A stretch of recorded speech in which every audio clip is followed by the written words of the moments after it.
Auzubillahiminash-shaytanir-rajeem. Bismillahir-rahmanir-rahim. Assalamu alaikum. Today we are going to discuss the transition probability for a harmonic perturbation, which is also a special case of the time-dependent perturbation theory.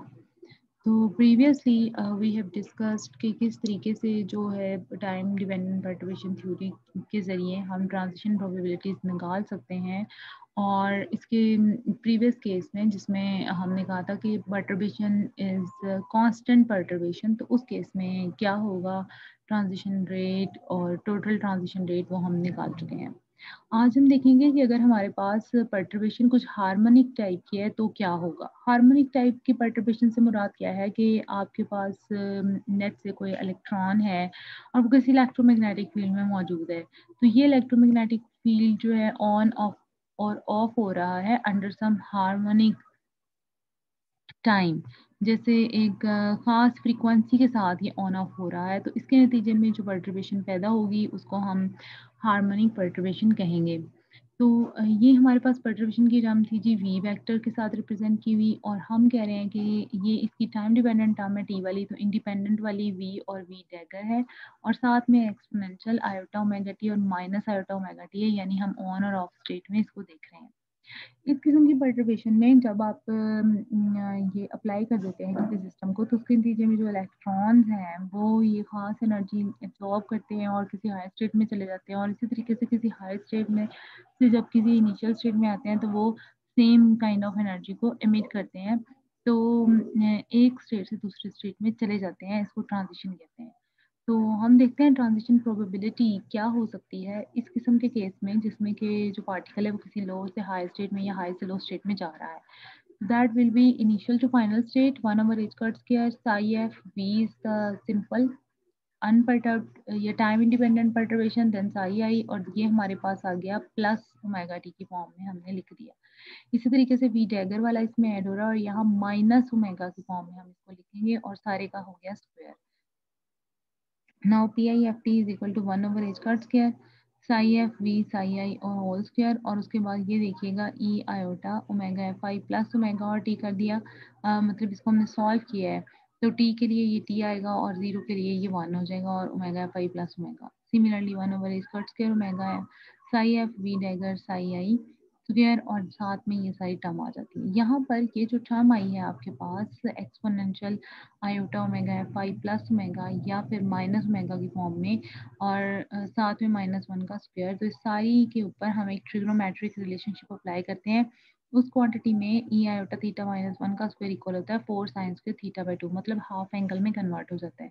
तो यहाँ पर हमारे पास omega F I plus omega T है, जो कि अब बन जाएगा omega F I plus omega divided by 2 into T. तो इस फॉर्म में इक्वेशन आपके पास ये फॉर्म ले लेती है। Transition probability is equal to 1/h² psi F V और साई आई का स्क्वायर और 4 sine square omega F I plus omega T by 2, और इसी तरीके से omega F I minus omega T by 2। अब अगर जो ओमेगा एफ आई है it is nearly equal to minus omega, तो उस स्टेट में क्या होगा, minus omega minus pi by T हम पुट करेंगे और ये हमारे पास कुछ इस तरह का रिजल्ट आ जाएगा। तो ये जो अगर हमारे पास जो sine omega T is equal to 1 कब होता है, जब हम इन दोनों वैल्यू और इज इक्वल टू साइन 90 होता है, तो इसको हम जब कंप्यूट करते हैं तो कंप्यूट करने के नतीजे में हमें मिलती है transition probability is directly proportional to T square over 4,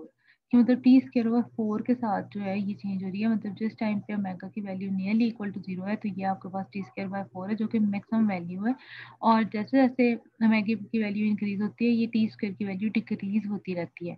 तो टी की वैल्यू इंक्रीज होने का मतलब क्या है कि आपको एक नैरो किस्म की जो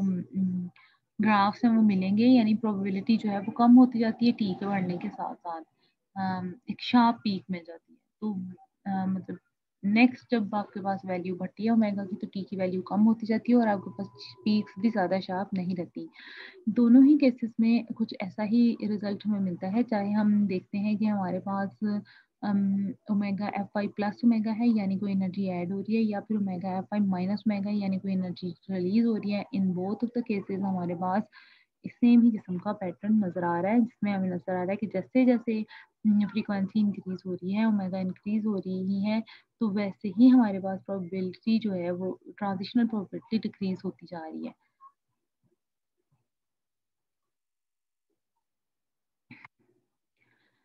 अब ट्रांजिशन रेट जो है इस किस्म के फंक्शंस को हम रिप्रेजेंट करते हैं जिसमें टाइम के इंक्रीज होने के साथ साथ जो आपके पास प्रोबेबिलिटी है वो एक नैरो रेंज में आ जाती है। इस किस्म के फंक्शंस को हम डेल्टा फंक्शन के जरिए डिस्क्राइब करते हैं और डेल्टा फंक्शन के लिए फॉर्मूला है limit T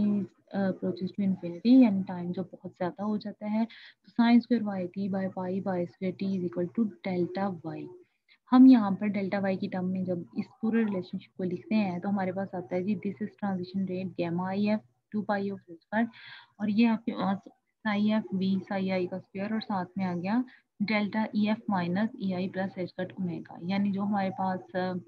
H cut omega है ये तो बाद वाले ओमेगा की वजह से, और जो ओमेगा एफ आई है वो हमें ई एफ माइनस ई आई देता है, और सेकंड केस में वी नेगर के फॉर्म में E F minus E I minus H cut omega आ जाता है। अगर ये ट्रांजिशन रेट ज़ीरो ना हो तो फिर हमारे पास दो तरह के केसेस बन जाते हैं जिसको हम स्टिमुलेटेड एमिशन भी कह सकते हैं और इसके अलावा एब्जॉर्प्शन भी कह सकते हैं। स्टिमुलेटेड एमिशन कब आएगी? जब हमारे पास दिस साइड जो है ना ये आएगी, मतलब E F is equal to E I minus H cut omega, यानी किसी भी जो फाइनल एनर्जी है सिस्टम की वो कम है एच कट ओमेगा से। यानी अगर आपके पास सिस्टम इस स्टेट में था तो यहाँ से जो पार्टिकल है वो नीचे वाली स्टेट में मूव किया और उसने कुछ ना कुछ फोटोन को रिलीज कर दिया है। इसी तरीके से अगर हम इस फैक्टर को लें E F minus E I minus H cut omega तो ये बनता है E F is equal to E I plus H cut omega, यानी कि फाइनल एनर्जी ज़्यादा है सिस्टम की, हमने कुछ एनर्जी कोई फोटोन दिया है जिसके नतीजे में इलेक्ट्रॉन ने उसको एब्जॉर्ब किया और वो किसी हाई स्टेट में चला गया है। यानी अब एनर्जी का जो डिफरेंस है ई एफ माइनस ई आई वो एच कट ओमेगा के बराबर है। दोनों केसेस में ऐसे ही रहेगा, लेकिन एक केस में आपको नजर आ रहा है कि फोटोन निकल रहा है। फोटोन के निकलने का मतलब है कि यहाँ स्टिमुलेटेड एमिशन हो रही है, और एक में देखते हैं आप फोटोन एब्जॉर्ब हो रहा है और वो किसी इनिशियल से फाइनल स्टेट में जा रहा है, तो इसको हम कहते हैं एब्जॉर्प्शन ऑफ फोटोन। तो ये दो जो हमें रिजल्ट्स मिलते हैं ट्रांजिशन प्रोबेबिलिटी के नतीजे में मिलते हैं, और इसमें हम यहाँ अप्लाई करते हैं ड्राक डेल्टा फंक्शन को, और हम ये देखें ये हमारे पास एक सिंपल सी अप्रोच है जिसके तहत हमने इसको सॉल्व किया हुआ है कि ये बराबर है 2 पाई टी एच का डेल्टा ई एफ माइनस ए आई प्लस एच कट ओमेगा, और इसी तरीके से ये बराबर होगा ई एफ माइनस ए आई माइनस एच कट ओमेगा के,